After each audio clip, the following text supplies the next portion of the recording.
In this video, we're going to talk about sugar cravings.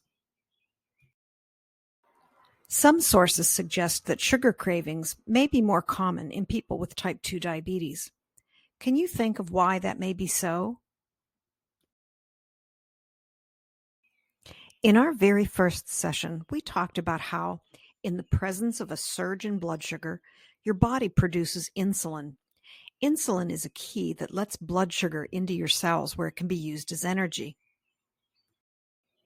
When you eat fast carbs, shown here as a donut, your blood sugar rises rapidly, shown here as the spike. Because people with type 2 diabetes are insulin resistant, their blood sugar spikes often go higher.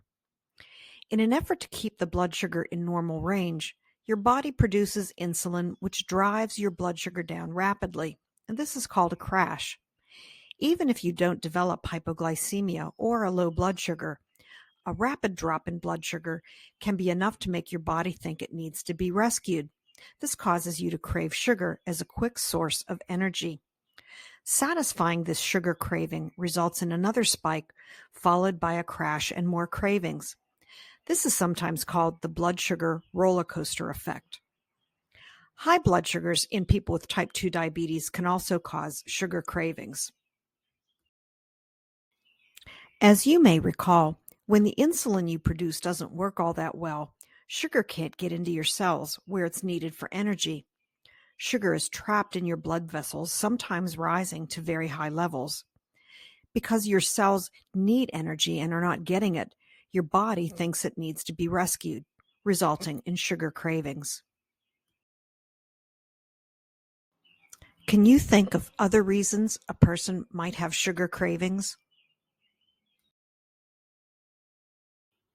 Having sweets in your immediate environment could trigger a craving.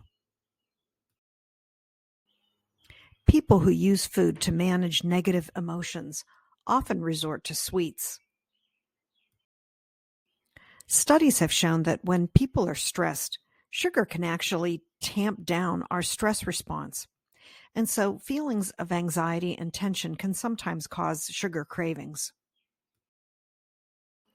1 out of every 2 people who have type 2 diabetes also have sleep problems. Lack of sleep causes the hunger-stimulating hormone ghrelin to increase, and this, in turn, can cause cravings for sugary foods. So let's use the 4-step problem-solving approach to manage a sugar craving. The first step is to pay attention. What should you be looking for?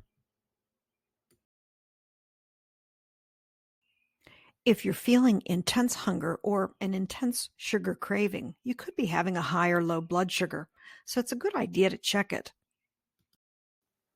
Use the MyNet diary record to review the details of your last meal or snack. Have you eaten recently? Skipping meals can sometimes worsen sugar cravings. Or did the sugar craving occur after a meal containing a lot of carbs? Here's the record of a person who had a mid-morning sugar craving. Their MyNet diary record shows a breakfast of Captain Crunch cereal, skim milk, and black coffee with 2 teaspoons of sugar. Let's scroll down and take a look at where their calories are coming from. Did they consume a lot of carbohydrates? Did they balance the carbohydrates with healthy fats and protein?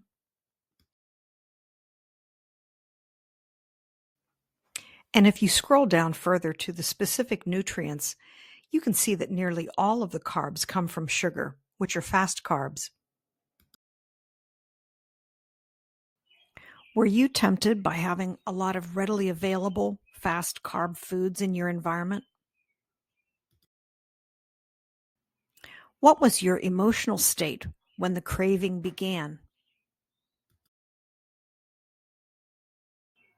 How did you sleep the night before? The next step is to consider all of these factors in order to figure out what may have contributed to the sugar craving, so that you can identify possible detours and develop an action plan to address it. We've already discussed solutions for most of these problems, so feel free to review the video links from our prior sessions. As a reminder, if your cravings were triggered by blood sugar highs or lows, the first priority is to manage them. The Session 2 video walks you through how to check for and manage out-of-range blood sugars. If you think your cravings are in response to eating a lot of sugary foods, you can review the Session 3 videos on fast and slow carbs and how to use your self-monitoring record to make different choices. If the cravings were triggered by having unhealthy foods in your environment, the Session 8 video discusses approaches to managing external triggers. Were the cravings related to negative emotions or the result of a stressful situation? The Session 9 video discusses management of internal triggers, and the Session 10 video discusses stress and blood sugar control and provides some tips for stress management. If you think disrupted sleep could have contributed to sugar cravings, stay tuned. We'll be talking next session about different approaches for improving sleep.